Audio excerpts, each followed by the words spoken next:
আসসালামু আলাইকুম অনলাইন বন্ধুরা, কেমন আছেন? সবাই ভালো আছেন কিনা? আমি আলহামদুলিল্লাহ আছি মোটামুটি ভালোই।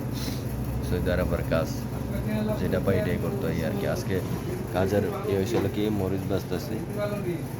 এই যে দেখেন, মরিচ, পাকা মরিচ আর গ্রিন মরিচগুলো আলাদা করতে হয়। এই হলো কর্ম। আসলে সৌদি আরবের কর্মটা আসলে ভাগ্য, কার কপালে কি আসে বলতে পারি না। আসলে অবসর সময় থেকে অবসর ছিলাম তো চিন্তা করা দেখলাম অবসর থাকাটা তো কোনো ফায়দা নেই, সৌদি আরবে কাজ করতে হবে। তাই মনে করেন একটা দোকান আপাতত ক্ষণিকের জন্য কাজ নিলাম, এই আর কি। তো এখন মরিচ বাঁচতেছে, মরিচ বাঁচতে দিছে, মরিচ বাঁচতেছে, এই আর কি। এই এলোমেলো কাম আর কি। তারপরে যাক আলহামদুলিল্লাহ, জিন্দিগি তো চালিয়ে যেতে হবে।